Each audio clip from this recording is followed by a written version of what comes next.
1, 2, 3, come on.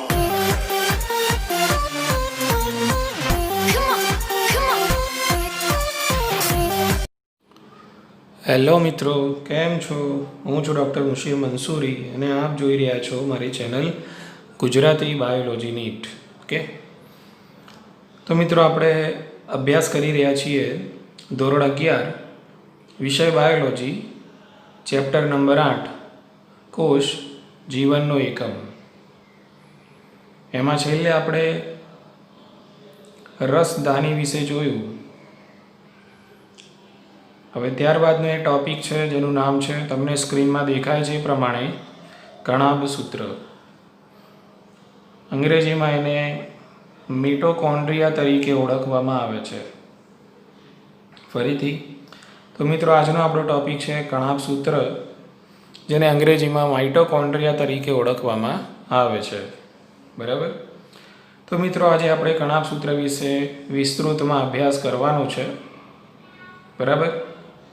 તો ધ્યાન રાખશું અને વિડીયોને અંત સુધી જોશું તો કણાભ સૂત્ર વિશે બધી જ જેટલી માહિતી છે, એટલે કે કણાભ સૂત્રનો જે સિદ્ધાંત છે એ બધી જ આપણને ખબર પડી જશે. તો ચાલો મિત્રો હવે આપણે આગળ વધીએ. તો સૌથી પહેલાં તો આપણે કણાભ સૂત્રની વાત કરીએ તો માની લો કે મારી જોડે આ કોષ છે. આ કોષનું આ કોષ કેન્દ્ર છે અને આ કોષ કેન્દ્રની અંદર આજે હું રચના દોરી રહ્યો છું. આને નામ આપું છું હું કણાભ સૂત્ર. આ રચનાને હું નામ આપું છું કણાભ સૂત્ર. બરાબર. હવે આ કણાભ સૂત્રને મારે કોષમાં જોવું હોય તો જ્યાં સુધી હું આ કણાભ સૂત્રને અભિરંજિત નહીં કરું ત્યાં સુધી મને કણાભ સૂત્ર જોવા મળશે નહીં. બરાબર. એટલે કે પહેલું વિધાન આપણે યાદ રાખી શકીએ કે જો મારે કણાભ સૂત્રને નિહાળવું હોય તો, જો મારે કણાભ સૂત્રનું અવલોકન કરવું હોય તો કણાભ સૂત્રને નિહાળવા માટે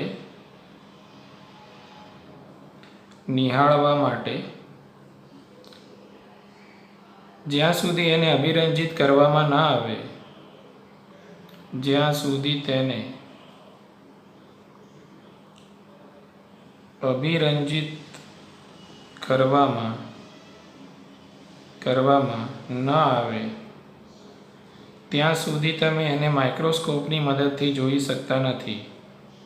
ત્યાં સુધી તેને માઇક્રોસ્કોપની મદદથી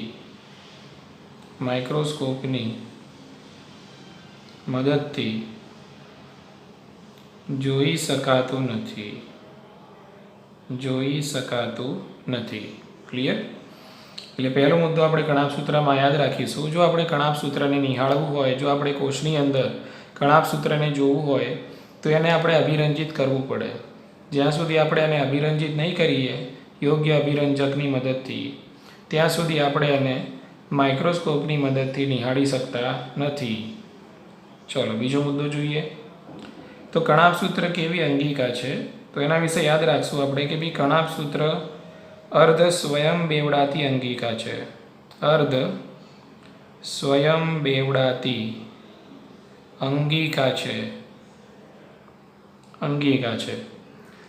હવે અર્ધ સ્વયં બેવડાવું એટલે શું?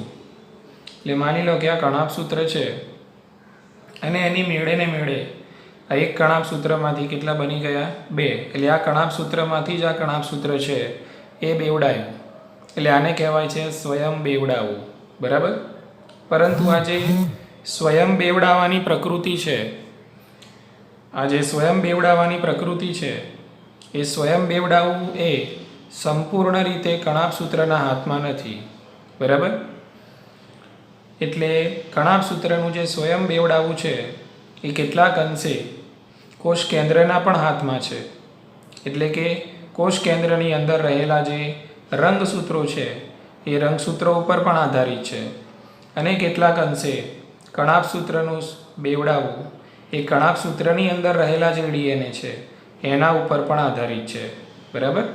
એટલા માટે અહીંયા આપણે લખ્યું કે કણાપ સૂત્ર એ સંપૂર્ણ સ્વયં બેવડાતી અંગિકા છે એવું નથી લખ્યું. આપણે લખ્યું કણાપ સૂત્ર એ અર્ધ સ્વયં બેવડાતી અંગિકા છે. બરાબર? તો એક મુદ્દો યાદ રાખશું. હવે આગળ વધીએ. ભાઈ કણાપ સૂત્ર ને તમે 10મા ધોરણમાં ભણી ગયા કે ભાઈ કણાપ સૂત્રને કોષનું શક્તિઘર કહે છે.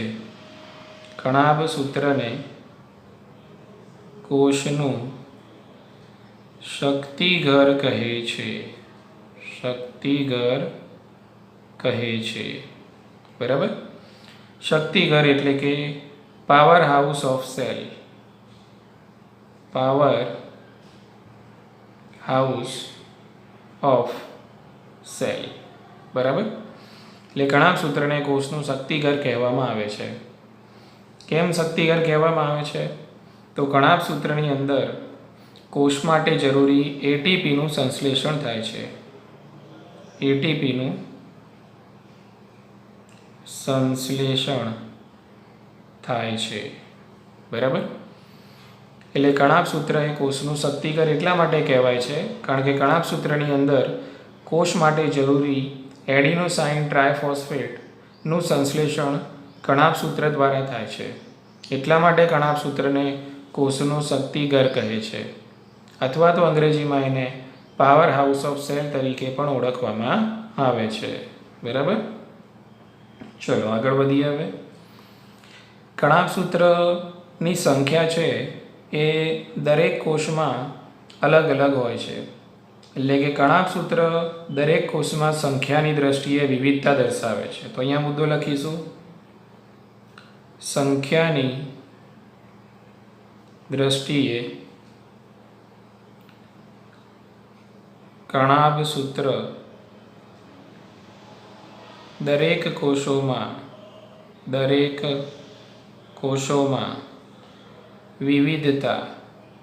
વિવિધતા દર્શાવે છે. બરાબર? એટલે એવું માની નહીં લેવાનું કે ભાઈ કણાપ સૂત્રની સંખ્યા કોષના બધા જ કોષોની અંદર સરખી હોય છે. ના, એવું માની લેવાનું નહીં. કોષના વિવિધ એટલે કે શરીરના વિવિધ કોષોમાં અને વિવિધ સજીવોમાં કણાપ સૂત્રની સંખ્યામાં આપણને વિવિધતા જોવા મળે છે. હવે પ્રશ્ન એ છે કે ભાઈ એ સંખ્યાનો આધાર શાના ઉપર છે? કે ભાઈ કયા કોષમાં કણાપ સૂત્રની સંખ્યા કેટલી હશે એનો આધાર શાના ઉપર રહેલો છે? તો કયા કોષમાં કણાપ સૂત્રની સંખ્યા કેટલી હશે એનો આધાર એ જે તે કોષની દેહધાર્મિક પ્રક્રિયા ઉપર રહેલું છે. જે તે કોષની દેહધાર્મિક અથવા તો એવું લખી શકીએ ચયાપચયિક પ્રક્રિયાઓ પર કણાપ સૂત્રની સંખ્યાનો આધાર રહેલો છે. કણાપ સૂત્રની સંખ્યાનો આધાર રહેલો છે. બરાબર? એટલે કે કોષોની અંદર કણાપ સૂત્રની સંખ્યા કેટલી હશે તો એનો આધાર જે તે કોષની દેહધાર્મિક અને ચયાપચયિક પ્રક્રિયા પર રહેલો છે. કારણ કે સમજી લો કે કોઈ કોષની ચયાપચયિક પ્રક્રિયાનો દર ઓછો છે તો એને ઓછી શક્તિની જરૂર પડશે. એનો મતલબ એમ કે એની અંદર કણાપ સૂત્રોની સંખ્યા ઓછી હશે. કોઈ કોષની ચયાપચયિક પ્રક્રિયાઓનો દર દાખલા તરીકે વધારે છે તો એ કોષની અંદર કણાપ શક્તિની વધારે જરૂર પડશે, તો એમાં કણાપ સૂત્રોની સંખ્યા વધારે હશે. બરાબર? એટલે કે કયા કોષમાં કણાપ સૂત્રની સંખ્યા કેટલી હોવી જોઈએ એ કોષની અંદર દેહધાર્મિક અને ચયાપચયિક પ્રક્રિયાઓનો દર કેટલો છે એના ઉપરથી નક્કી કરવામાં આવે છે. તો કેટલાક ઉદાહરણો આપણે જોઈ લઈએ. દાખલા તરીકે શુક્રકોષ. બરાબર? કે ભાઈ શુક્રકોષો, તો શુક્રકોષોમાં કણાપ સૂત્રની સંખ્યા કેટલી હોય છે? તો આશરે શુક્રકોષોની અંદર કણાપ સૂત્રની સંખ્યા 50 થી 75 માનવામાં આવે છે. ચલો એ જ રીતે જોઈએ કે ભાઈ અંડકોષો, કે ભાઈ પરિપક્વ અંડકોષ હોય તો અંડકોષની અંદર કણાભસૂત્રોની સંખ્યા આશરે કેટલી છે? તો આશરે પરિપક્વ અંડકોષોની અંદર કણાભસૂત્રની સંખ્યા આશરે 1 લાખ માનવામાં આવે છે. એ જ રીતે જોઈએ તો મૂત્રપિંડના કોષોમાં કેટલી હોય છે? મૂત્રપિંડના કોષોમાં તો મૂત્રપિંડના કોષોની અંદર કણાભસૂત્રની સંખ્યા આશરે 300 થી 400 છે. 300 થી 400. એ જ રીતે આપણે જોઈએ તો યકૃત કોષોમાં કેટલી હોય છે? તો યકૃત કોષોમાં કણાભસૂત્રની સંખ્યા 500 થી 1000 હોય છે. 500 થી 1000. એ જ રીતે એક અમીબાનું નામ છે અને એ અમીબા વિશાળ અમીબા છે. બરાબર. એ અમીબાને કહેવાય છે કાઓસ અમીબા. કાઓસ અમીબા. બરાબર. તો કાઓસ અમીબામાં કણાભસૂત્રોની સંખ્યા આશરે છે 50,000. કાઓસ અમીબામાં કણાભસૂત્રની સંખ્યા આશરે 50,000 છે. એ જ રીતે જોવા જઈએ તો પક્ષીઓના ઉડ્ડયન સ્નાયુઓમાં પક્ષીઓના ઉડ્ડયન સ્નાયુ કોષોમાં તો પક્ષીઓના ઉડ્ડયન સ્નાયુ કોષો છે એમાં કણાભસૂત્રની સંખ્યા આશરે માનવામાં આવે છે 5 લાખ. કેટલી હોય છે મિત્રો? 5 લાખ. ક્લિયર? તો અહીંયા આપણે જોયું કે વિવિધ કોષોની અંદર કણાભસૂત્રોની સંખ્યાને લઈને વિવિધતા જોવા મળે છે અને આ બધી વિવિધતાનો આધાર એ જે તે કોષની અંદર રહેલી દેહ ધાર્મિક અને ચયાપચયિક પ્રક્રિયા ઉપર રહેલો છે. ઉદાહરણ તરીકે જોઈએ તો શુક્રકોષોમાં 50 થી 75 કણાભસૂત્રો હોય છે. અંડકોષની અંદર 1 લાખ હોય છે. યકૃત કોષોમાં 500 થી 1000 છે. મૂત્રપિંડના કોષોમાં 300 થી 400 છે. કાઓસ અમીબા એક વિશાળ અમીબા છે જેમાં 50,000 છે. પક્ષીઓના ઉડ્ડયન સ્નાયુ કોષોમાં 5 લાખ સુધી કણાભસૂત્રોની સંખ્યા આપણને જોવા મળે છે. ચલો મિત્રો, હવે આગળનો મુદ્દો જોઈએ તો કણાભસૂત્ર છે કદ અને વિવિધતામાં પણ કદ અને આકારમાં પણ વિવિધતા દર્શાવે છે. કદ અને આકારમાં વિવિધતા દર્શાવે છે. બરાબર કે કદ અને આકારમાં વિવિધતા દર્શાવે છે એનો મતલબ શું? તો ભાઈ કણાભસૂત્ર છે બધા જ કોષોની અંદર એક જ પ્રકારના કદના અને આકારના જોવા મળતા નથી.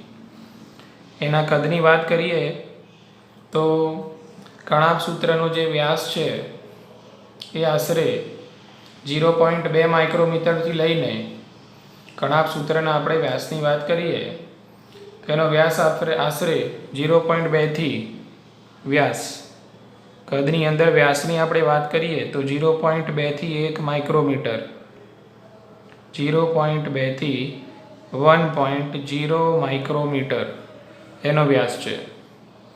અને એની લંબાઈની આપણે વાત કરીએ લંબાઈ, બરાબર, તો એની લંબાઈ છે આશરે 1.0 થી લઈને કે 4.1 માઇક્રોમીટર.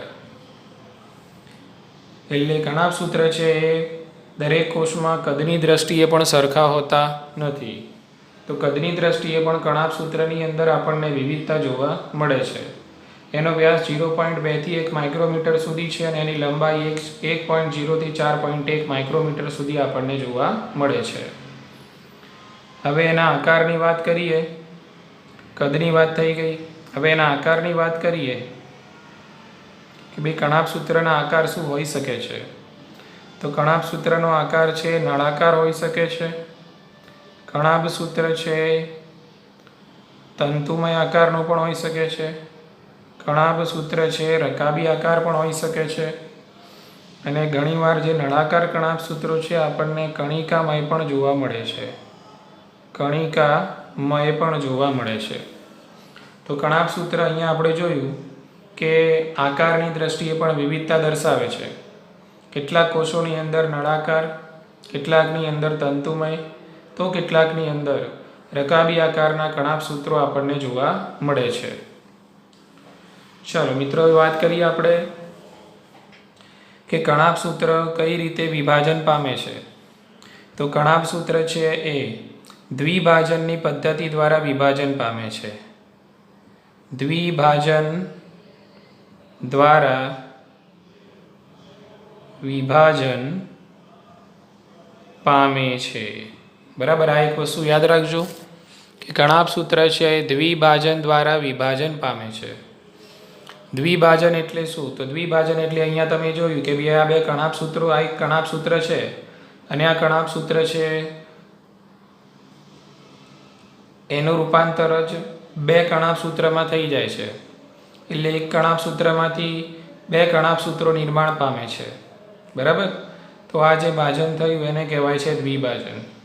નીટની અંદર ખાસ આ પણ પૂછાતું હોય છે કે કણાપ સૂત્રનું વિભાજન કઈ પદ્ધતિ દ્વારા થાય છે. તો લખજો, કણાપ સૂત્રનું વિભાજન છે એ દ્વિભાજન દ્વારા થાય છે. બીજું કદાચ તમને એવું પૂછાઈ જાય કે કયા કોષની અંદર, માનવ શરીરના કયા કોષમાં કણાપ સૂત્રો જોવા નથી મળતા. બરાબર, તો લખજો પરિપક્વ રક્તકણમાં. બરાબર, લખવાનું છે પરિપક્વ રક્તકણમાં. બરાબર, કણાપ સૂત્રો ગેરહાજર, કણાપ સૂત્રો હોતા નથી. બરાબર, યાદ રાખજો. તો માનવ શરીરના જે કણાપ સૂત્ર છે અને રક્તકણ છે એમાં પરિપક્વ રક્તકણમાં કણાપ સૂત્રો આપણને જોવા મળતા નથી. આ ખાસ યાદ રાખજો. બુકની અંદર આ મુદ્દો આપેલો નથી. બરાબર, એટલે તમે લોકો આ મુદ્દાને ચોપડીમાં અલગથી આપણે ટાંકી દેવાનો. બરાબર, ચાલો આગળ વધીએ. હવે આપણે જોઈએ કણાપ સૂત્રની સંરચના અને તેના કાર્યો. બરાબર, તો અહીંયા ટાઇટલ આપું છું, કણાપ સૂત્રની સંરચના અને તેના કાર્યો. બરાબર, તો પહેલાં આપણે કણાપ સૂત્રની સંરચના શું છે. બરાબર, પહેલાં આપણે કણાપ સૂત્રની સંરચના શું છે એના વિશે અભ્યાસ કરી લઈએ. ઓકે, તો મિત્રો અહીંયા હું કણાપ સૂત્ર દોરવા જઈ રહ્યો છું. બરાબર, સામાન્ય જે કણાપ સૂત્ર છે એની રચના હું અહીંયા દોરું છું. તો આ છે કણાપ સૂત્ર. બરાબર, કે હજુ એક કણાપ સૂત્રની રચના મેં સંપૂર્ણ નથી દોરી.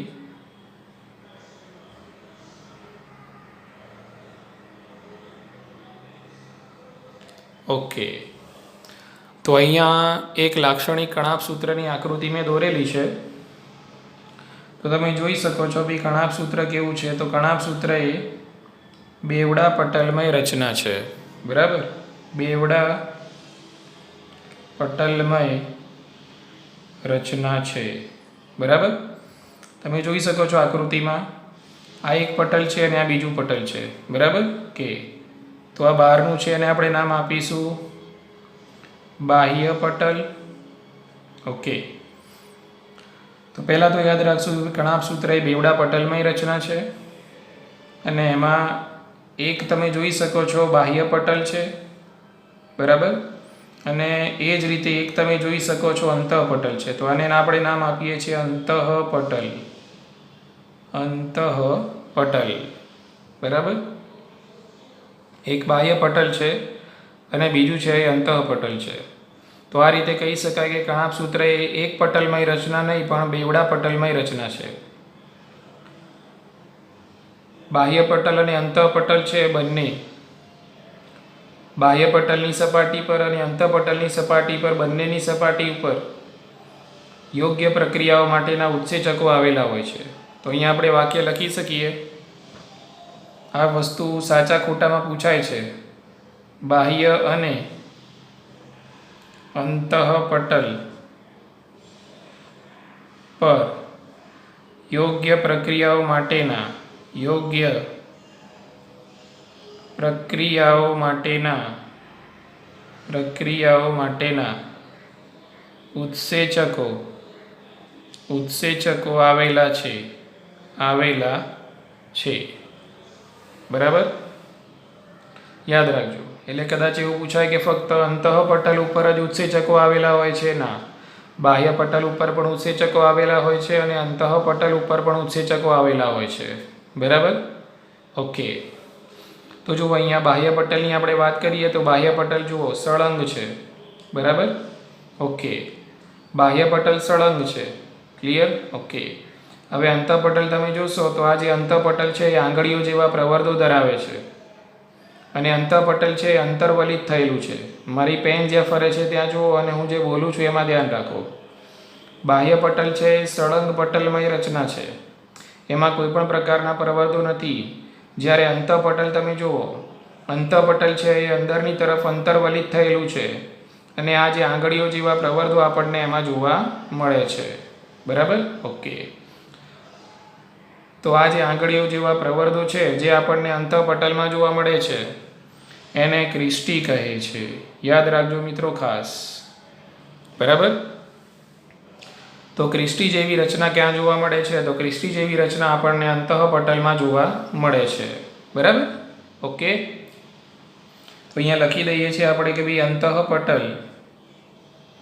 અંતઃપટલ અંતર્વલિત થાય છે અને આંગળીઓ જેવા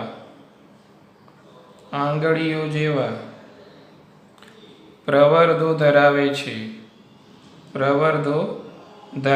છે તેને ક્રિસ્ટી કહે છે બરાબર. હવે આવું વારંવાર અંતર્વલન થાય બરાબર, એના કારણે શું થાય?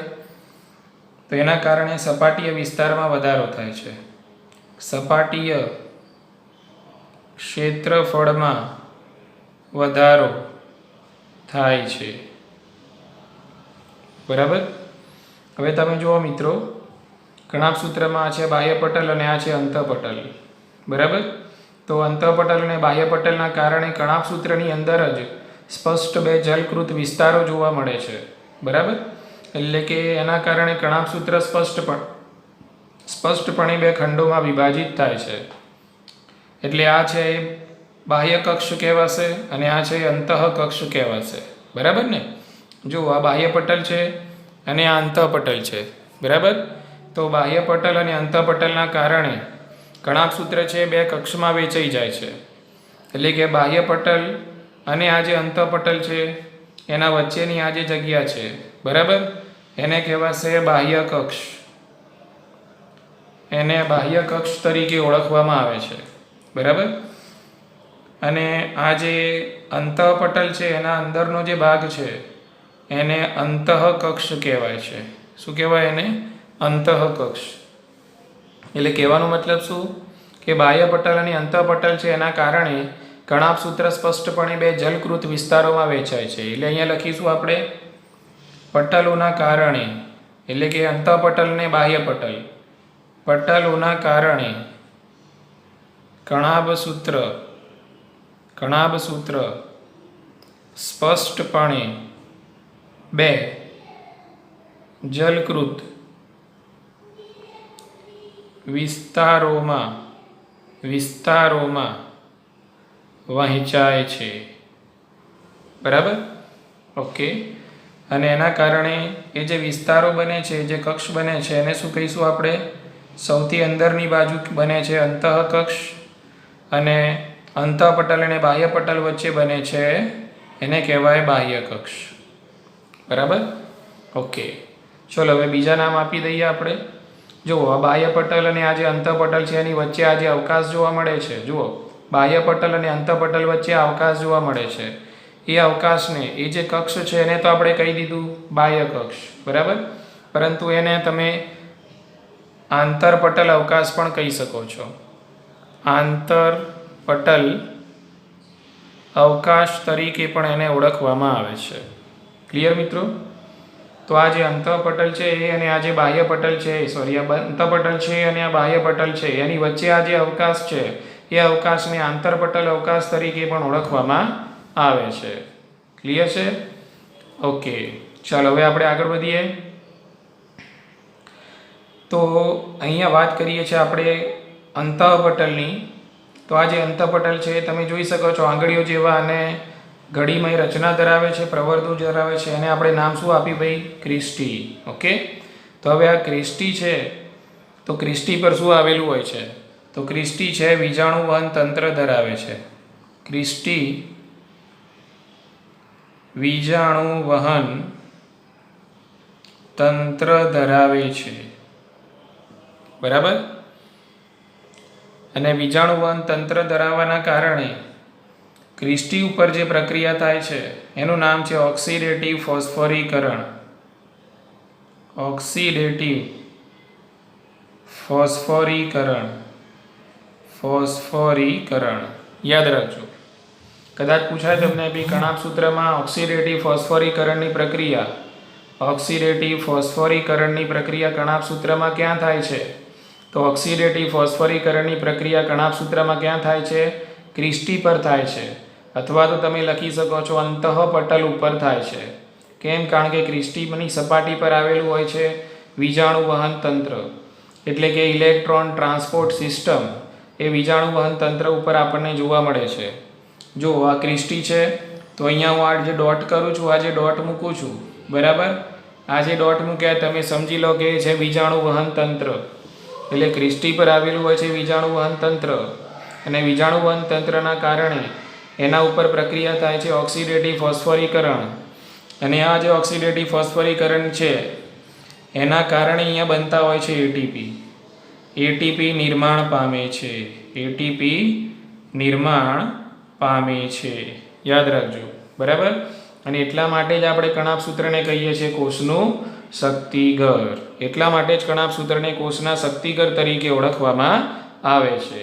ક્લિયર છે? ઓકે, બીજું ખાસ યાદ રાખવાનું ક્રિસ્ટીમાં કે ભાઈ આ જે ક્રિસ્ટી છે એના ઉપર એટીપીનું નિર્માણ થાય એના માટે આના ઉપર બે પ્રકારના કણો આવેલા હોય છે. બરાબર? ઓકે, તો આ જે કણ છે એને હું કહું છું F1 કણ, અને આ જે કણ છે એને હું કહું છું F0 કણ. બરાબર? તો ક્રિસ્ટી છે, ક્રિસ્ટીની સપાટી શું ધરાવે છે? F1 અને F0 કણ ધરાવે છે. F0 કણ ધરાવે છે. અને F0 અને F1 કણના કારણે એટીપી નિર્માણની પ્રક્રિયા થાય છે. F0 અને F1 કણ છે એટીપી નિર્માણમાં મદદ કરે છે. એટલે અત્યારે હાલ આપણે ખાલી આટલું જ યાદ રાખશું. બરાબર?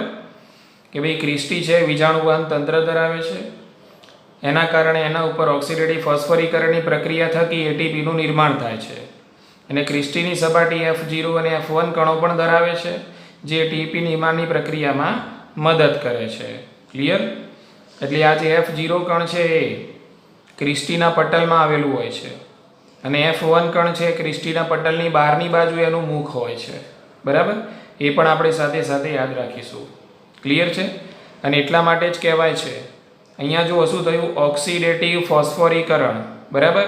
એટલે ઓક્સિડેટિવ ફોસ્ફોરીકરણ એટલે ઓક્સિજનની હાજરી જોઈએ, અને જ્યાં ઓક્સિજનની હાજરી હોય ત્યાં કયું શ્વસન થાય?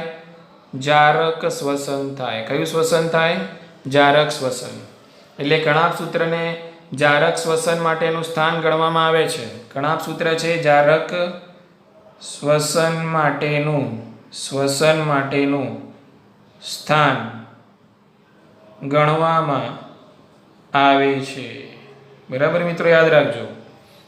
કણાભ સૂત્ર જ્યાં હોય ત્યાં કયું શ્વસન થાય? જારક શ્વસન થાય. એટલે કણાભ સૂત્રને જારક શ્વસન માટેનું સ્થાન ગણવામાં આવે છે, કારણ કે ઓક્સિડેટિવ ફોસ્ફોરીકરણની પ્રક્રિયા એક પ્રમાણે જારક પ્રક્રિયા છે. જારક પ્રક્રિયા એને કહેવાય જેમાં ઓક્સિજનની જરૂર પડે, એને જારક પ્રક્રિયા કહેવાય. ક્લિયર છે? ચાલો હવે આપણે આગળ વધીએ. હવે અંતઃપટલ, આ જે અંતઃપટલ છે, અંતઃપટલની અંદર આખો જે અંતઃકક્ષ છે, બરાબર, તો એની અંદર પણ પ્રવાહી એટલે કે જલકૃત વિસ્તાર છે, અને આ જલકૃત વિસ્તારને આધારક કહેવાય છે. શું કહીશું આપણે એને? આધારક. એટલે અહીંયા જ્યાં જ્યાં હું ડોટ કરું છું, બરાબર, આ બધો ભાગ અંતઃપટલની અંદરનો ભાગ, બરાબર ને, અંતઃપટલની અંદરનો ભાગ એટલે આ જે અંતઃકક્ષવાળો ભાગ છે, જે આખો જલકૃત વિસ્તાર છે, બરાબર, તો એની અંદર જે પ્રવાહી ભરેલું હોય છે એને શું કહેવાય છે? આધારક કહે છે, બરાબર. આધારક એને કહેવાય છે આધારક. ક્લિયર? ઓકે. હવે આધારક શું કરે છે, એટલે કે આધારકની અંદર શું આવેલું હોય છે આપણે જોઈએ, બરાબર. તો આધારક કોને કહે છે ખબર પડી ગઈ મિત્રો? ઓકે. તો અહીંયા લખી દઉં છું કે ભાઈ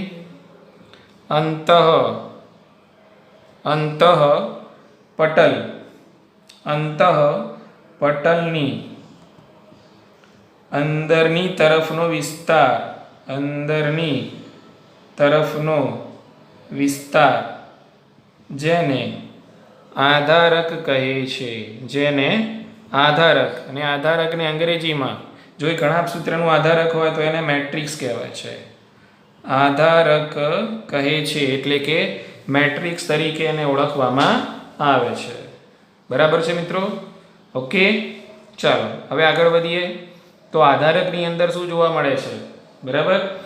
તો આધારકની અંદર આપણને જોવા મળે છે, જો નાના નાના હું અહીંયા ડોટ કરું છું, બરાબર. આ ડોટ એ બીજું કંઈ જ નહીં પણ એ શું છે? રિબોઝોમ છે. તો આધારકમાં શું જોવા મળે છે આપણને? આધારકમાં આવેલા હોય છે રિબોઝોમ્સ. શું આવેલા હોય છે? રિબોઝોમ્સ. બરાબર. ચલો એ જ રીતે આધારકમાં આપણને જોવા મળે છે એક વલયાકાર ડીએનએ. એક વલયાકાર ડીએનએ એ પણ આપણને આધારકની અંદર જોવા મળે છે. ક્લિયર? ચલો આગળ વધીશું. તેમાં આધારકની અંદર આપણને ચોક્કસ પ્રક્રિયા માટેના ઉત્સેચકો પણ જોવા મળે છે. બરાબર કે એટલે આ જે આધારક છે એની અંદર આપણને ચોક્કસ પ્રક્રિયાઓ માટેના ઉત્સેચકો પણ જોવા મળે છે, અને એ જે પ્રક્રિયા છે એનું નામ છે ક્રેબ્સ ચક્ર. તો આધારકની અંદર એક વિશિષ્ટ ચક્ર જોવા મળે છે. કયું ચક્ર મિત્રો? ક્રેબ્સ ચક્ર. ફરીથી બોલું છું, ક્રેબ્સ ચક્ર. બરાબર કે તો આ ક્રેબ્સ ચક્ર ક્યાં થાય છે કદાચ એવું પૂછાય તો લખજો ક્રેબ્સ ચક્ર છે કણાપ સૂત્રના આધારકમાં થાય છે. ક્યાં થાય છે? ક્રેબ્સ ચક્ર એ કણાપ સૂત્રના આધારકમાં થાય છે. કેમ આધારકમાં થાય છે? કારણ કે આ ક્રેબ્સ ચક્ર માટેના જે ઉત્સેચકો છે એ ક્યાં આવેલા હોય છે? કણાપ સૂત્રના આધારકમાં આવેલા હોય છે. તેથી ક્રેબ્સ ચક્ર એ કણાપ સૂત્રના આધારકમાં જોવા મળે છે. બરાબર. એ જ રીતે આધારકમાં પ્રોટીન સંશ્લેષણ માટેના ઉત્સેચકો પણ આવેલા હોય છે. કયા મિત્રો? પ્રોટીન સંશ્લેષણ. કારણ કે રિબોઝોમ છે એટલે પ્રોટીન સંશ્લેષણ તો થવાનું જ. ઓકે. એટલે કે આધારકમાં પ્રોટીન સંશ્લેષણ માટેના ઉત્સેચકો, બરાબર, પ્રોટીન સંશ્લેષણ માટેના ઉત્સેચકો. ફરીથી બોલું છું, પ્રોટીન સંશ્લેષણ માટેના ઉત્સેચકો પણ આધારકમાં આપણને જોવા મળે છે. પ્રોટીન સંશ્લેષણ માટેના ઉત્સેચકો પણ આપણને આધારકમાં જોવા મળે છે. ક્લિયર? ઓકે. અને બીજું યાદ રાખશું કે ભાઈ આ રિબોઝોમ છે, કણાપ સૂત્રના રિબોઝોમ કયા પ્રકારના છે? તો યાદ રાખશું 70S પ્રકારના. કયા પ્રકારના? કણાપ સૂત્રમાં 70S પ્રકારના રિબોઝોમ આવેલા હોય છે. અને જે કોષની અંદર કણાપ સૂત્ર હોય છે, કોષના કોષરસમાં જો અહીંયા કણાપ સૂત્રની અંદર રિબોઝોમ કયા પ્રકારના હોય? 70S પ્રકારના. પણ આ કણાપ સૂત્રની બહાર આ જે કોષનો કોષરસ છે એમાં પણ રિબોઝોમ હોય, પણ આ જે રિબોઝોમ છે કયા પ્રકારના હોય? 80S પ્રકારના. આ ખાસ યાદ રાખજો. તો કણાપ સૂત્રમાં જે રિબોઝોમ છે 70S પ્રકારના છે. તો મિત્રો આ હતું આધારક વિશે, આટલું યાદ રાખવાનું. અંતઃપટલની અંદરનો આ જે જલકૃત વિસ્તાર છે કે જેને આપણે અંતઃકક્ષ કહીએ છીએ એમાં આધારક આવેલું હોય છે. આધારકમાં શું હોય છે? તો આધારકમાં 70S પ્રકારના થોડા ઘણા રિબોઝોમ્સ આવેલા હોય છે. કણાપ સૂત્ર એટલે કે એક વલયાકાર ડીએનએ પણ એમાં આવેલું હોય છે. આરએનએ પણ આપણને જોવા મળે છે. પ્રોટીન સંશ્લેષણ માટેના ઉત્સેચકો પણ જોવા મળે છે. અને આધારકની અંદર એક પ્રક્રિયા થાય છે જેનું નામ છે ક્રેબ્સ ચક્ર. આ પણ જારક પ્રક્રિયા છે મિત્રો, જારક પ્રક્રિયા છે. બરાબર. અને આ ક્રેબ્સ ચક્ર છે એના ઉત્સેચકો પણ આધારકમાં આવેલા હોય છે. એટલે પૂછાય તો લખજો કે ભાઈ આધારક ક્રેબ્સ ચક્રની પ્રક્રિયા ક્યાં થાય છે? તો કણાપ સૂત્રના આધારકમાં થાય છે. અને કદાચ પૂછાય ઓક્સિડેટિવ ફોસ્ફોરીકરણની પ્રક્રિયા ક્યાં થાય છે, તો કણાભ સૂત્રના અંતઃપટલ ઉપર થાય છે, એ પણ સાચો જવાબ. અને કણાભ સૂત્રમાં ક્રિસ્ટી ઉપર થાય છે, એ પણ સાચો જવાબ. કારણ કે ક્રિસ્ટી ઉપર આવેલું હોય છે ઓક્સિડેટિવ ફોસ્ફોરીકરણ કરવા માટેનું બીજાણુ વહન તંત્ર. ક્લિયર? ઓકે, તો મિત્રો આપણે કણાભ સૂત્રમાં આજે આપણે આટલું યાદ રાખીશું. બરાબર છે? તો કણાભ સૂત્રના બધા જ મુદ્દા છે આપણે અહીંયા આવરી લીધેલા છે. તો મિત્રો તમારે એક ધ્યાન રાખવાનું કે મેં તમને જે PDF નોટ આપી છે એની અંદર આમાંથી જે મુદ્દાઓ ના હોય એની અંદર એ મુદ્દાઓ આમાંથી તમારે એડ કરી લેવાના છે તમારી જાતે જ. બરાબર? અને જે મુદ્દાઓ આપેલા છે એને એડ કરવાની જરૂર નથી. અને આ બધા મુદ્દાઓ ભેગા કરીને તમે આની તૈયારી કરશો. બરાબર? તો આશા રાખું છું કે તમને આની અંદર ખ્યાલ આવી ગયો હશે. ઓકે, ફરીથી એકવાર ફાસ્ટ ફોરવર્ડ આનું રિવિઝન કરી લઈએ એટલે આપણને ખબર પડી જાય. તો કણાભ સૂત્રને નિહાળવા આપણે જ્યાં સુધી એને અભિરંજિત નથી કરતા ત્યાં સુધી આપણને માઇક્રોસ્કોપમાં દેખાતું નથી, એટલે કે એ પ્રકારની અભિરંજિત રચના છે. કણાભ સૂત્ર અર્ધ સ્વયં બેવડાતી અંગિકા છે. કણાભ સૂત્રને કોષનું શક્તિઘર પણ કહે છે, એટલે કે power house of the cell, કારણ કે કણાભ સૂત્ર એટીપીનું સંશ્લેષણ કરે છે. સંખ્યાની દ્રષ્ટિએ કણાભ સૂત્ર દરેક કોષોમાં વિવિધતા દર્શાવે છે, એટલે કે કયા કોષમાં કણાભ સૂત્રની સંખ્યા કેટલી હશે એનો આધારે જે તે કોષની દેહ ધાર્મિક પ્રક્રિયા અને ચયાપચય પ્રક્રિયા ઉપર રહેલો છે. શુક્રકોષોની સંખ્યા કણાભ સૂત્રમાં 50 થી 75 છે. અંડકોષોમાં કણાભ સૂત્રની સંખ્યા 1 લાખ છે. યકૃત કોષોમાં 500 થી 1000 કણાભ સૂત્રો આવેલા હોય છે. કાઓસ અમીબા કે જે વિશાળ અમીબા છે એની અંદર 50,000 હોય છે. મૂત્રપિંડના જે કોષો છે એમાં 300 થી 400 હોય છે. અને પક્ષીઓના ઉડ્ડયન સ્નાયુ કોષો છે એમાં 5 લાખ સુધી કણાભ સૂત્રો આવેલા હોય છે. આ એક જ કોષની વાત છે. કદ વ્યાસ છે એનો 0.2 થી 1 માઇક્રોમીટર, એની લંબાઈ છે 1 થી 4.1 માઇક્રોમીટર, એનો આકાર નળાકાર, તંતુમય અને રકાબી આકારના કણાભ સૂત્ર હોઈ શકે છે. દ્વિભાજન દ્વારા કણાભ સૂત્ર વિભાજન પામે છે અને પરિપક્વ રક્તકણમાં કણાભ સૂત્રો હોતા નથી. એની સંરચનાની આપણે વાત કરીએ તો કણાભ સૂત્ર બેવડા પટલમય રચના છે. એક બાહ્ય પટલ હોય છે, એક અંતઃપટલ હોય છે. બાહ્ય અને અંતઃપટલના કારણે કણાભ સૂત્ર બે જલકૃત વિસ્તારોમાં વહેંચાય છે. એને બાહ્ય કક્ષ કહેવાય છે, અંતઃકક્ષ કહેવાય છે. અંતઃપટલ અને બાહ્ય પટલ વચ્ચે જે અવકાશ છે એને આંતરપટલ અવકાશ તરીકે ઓળખવામાં આવે છે. બંને પટલો છે ચોક્કસ પ્રક્રિયાઓ માટેના ઉત્સેચકો ધરાવે છે. બાહ્ય પટલ ઉપર પણ ઉત્સેચકો છે, અંતઃપટલ ઉપર પણ ઉત્સેચકો છે. પરંતુ અંતઃપટલ કેવું બને છે? આંગળી જેવા પ્રવર્ધોથી ગડીમય બને છે. બરાબર? અંતર્વલિત થઈ રહ્યું છે, જે સપાટીના વિસ્તારમાં વધારો કરે છે. અને આ જે આંગળીઓ જેવા પ્રવર્ધો છે એને ક્રિસ્ટી તરીકે ઓળખવામાં આવે છે. એટલે કદાચ પૂછાઈ જાય કે ભાઈ શ્વસન માટેના ઉત્સેચકો ક્યાં આવેલા હોય છે? તો શ્વસન માટેના ઉત્સેચકો જે સામાન્ય રીતે ક્રિસ્ટી ઉપર જોવા મળે છે. અને કદાચ એવું પૂછાય કે વધારે પ્રમાણમાં ઉત્સેચકો કયા પટલ ઉપર હોય છે? બાહ્ય પટલ ઉપર કે અંતઃપટલ ઉપર? તો જવાબ આપશું આપણે કે ભાઈ અંતઃપટલ ઉપર વધુ પ્રમાણમાં ઉત્સેચકો છે સંકેન્દ્રિત થયેલા હોય છે. પછી આપણે ક્રિસ્ટી વિશે લખવાનું કે ભાઈ ક્રિસ્ટી છે બીજાણુવહન તંત્ર ધરાવે છે અને તેથી ત્યાં ઓક્સિડેટિવ ફોસ્ફોરીકરણની પ્રક્રિયા થાય છે, જેના દ્વારા એટીપીનું સંશ્લેષણ થાય છે. ક્રિસ્ટી છે F0 અને F1 કણો પણ ધરાવે છે, જે એટીપીની પ્રક્રિયામાં મદદરૂપ થાય છે. ક્લિયર? ચલો, એના પછી આપણે આધારક વિશે લખવાનું છે કે ભાઈ અંતઃપટલની અંદર જે જલકૃત વિસ્તાર છે એમાં આધારક ભરેલું હોય છે. આધારકની અંદર 70 પ્રકારના રિબોઝોમ આવેલા હોય છે. કણાભ સૂત્ર એટલે કે એક વલયાકાર DNA એમાં જોવા મળે છે. પ્રોટીન સંશ્લેષણ માટેના ઉત્સેચકો આવેલા છે. ને જ રીતે ક્રેબ્સ ચક્ર કે જે એક જારક પ્રક્રિયા છે, જારક પ્રક્રિયા માટેના ઉત્સેચકો પણ આધારકમાં આવેલા હોય છે. એટલે ક્રેબ્સ ચક્રની પ્રક્રિયા આધારકમાં થાય છે. અને એટલા માટે કહેવાય છે કે ભાઈ કણાભ સૂત્ર એ જારક શ્વસન માટેનું સ્થાન છે. બરાબર છે? કે તો મિત્રો આટલું યાદ રાખશો. આઈ હોપ સો કે તમને બધાને ખ્યાલ આવી ગયો હશે. ઓકે, તો રોજની રોજ તૈયારી કરવાની છે અને જે નવા મુદ્દાઓ તમને આમાં દેખાય તમારે એડ કરી દેવાના છે. Thank you very much. હા મિત્રો, અને બે મુદ્દાઓ જે ચર્ચા કરવાના રહી ગયા હતા એ આમ તો પહેલાં કરવા જોઈએ પણ મારા મગજમાંથી નીકળી ગયું. તો એક મુદ્દો એ હતો કે ભાઈ કણાભ સૂત્રને અહીંયા આપણે જોયું કે ભાઈ અભિરંજિત કરવામાં ન આવે ત્યાં સુધી. તો પ્રશ્ન એ છે કે ભાઈ શાના વડે અભિરંજિત કરવામાં આવે છે? તો કણાભ સૂત્રને અભિરંજિત કરવામાં આવે છે એ ડાયનું નામ છે, એક પ્રકારની બેઝિક ડાય છે. બરાબર? જેનું નામ છે જેનસ ગ્રીન. જેનસ ગ્રીન. બરાબર? કે તો કણાભ સૂત્રને જેનસ ગ્રીન નામની બેઝિક ડાયથી અભિરંજિત કરવામાં આવે છે. બેઝિક ડાય આ એક પ્રકારની બેઝિક ડાય છે. એટલે તમારે કોષની અંદર કણાભ સૂત્રને જોવું હોય તો કણાભ સૂત્રને જોવા માટે જેનસ ગ્રીન નામની બેઝિક ડાયથી એને અભિરંજિત કરવું પડે, ત્યારે આપણને કણાભ સૂત્ર દેખાય. બીજું કે કણાભ સૂત્રની જે સૌ પ્રથમ શોધ કોણે કરી એવું પૂછાય તો કણાપ સૂત્રની સૌ પ્રથમ શોધ છે એ કોલિકરે કરી છે. કોલિકર, બરાબર. તો સૌ પ્રથમ કણાપ સૂત્રની શોધ કોલિકરે કરી. ત્યારબાદ એક વૈજ્ઞાનિક છે આર અલ્ટમેન, બરાબર.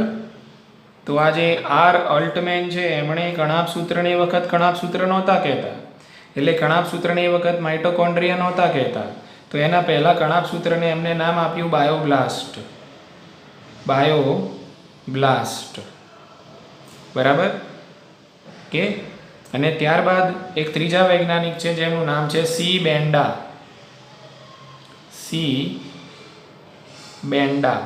બરાબર. તો આ સી બેન્ડા નામના જે વૈજ્ઞાનિક છે એ સી બેન્ડા નામના વૈજ્ઞાનિકે નામ આપ્યું માઇટોકોન્ડ્રિયા, એટલે કે કણાપ સૂત્ર, બરાબર. તો આ 3 વૈજ્ઞાનિકો છે, એના નામ યાદ રાખવાના છે. કદાચ પૂછાય કે સૌપ્રથમ કણાપ સૂત્રની શોધ કોણે કરી હતી, તો સૌપ્રથમ જે કણાપ સૂત્રની શોધ છે, બરાબર, કણાપ સૂત્રની શોધ સૌપ્રથમ કરી હતી કોલિકરે, બરાબર. સાલ પૂછાઈ જાય તો લખજો તમે 1857. એ વખતે એને કણાપ સૂત્ર નામ આપ્યું ન હતું, એ વખતે એને માઇટોકોન્ડ્રિયા નામ નહોતું આપ્યું, બરાબર. ત્યારબાદ આર અલ્ટમેન નામના વૈજ્ઞાનિક છે, એમણે કણાપ સૂત્રને નામ આપ્યું બાયોબ્લાસ્ટ, બરાબર. અને ત્યારબાદ સી બેન્ડા નામના જે વૈજ્ઞાનિક છે, સી બેન્ડા નામના વૈજ્ઞાનિકે પછી આ જે બાયોબ્લાસ્ટ છે એને નવું નામ આપ્યું અને એને નામ આપી દીધું માઇટોકોન્ડ્રિયા, એટલે કે કણાપ સૂત્ર. તો મિત્રો હવે મુદ્દા પણ આની અંદર આપણે એડ કરી દઈશું ને આઈ હોપ સો કે તમને આ બધા જ મુદ્દાઓની અંદર સારી રીતે સમજણ પડી ગઈ હશે. Thank you very much.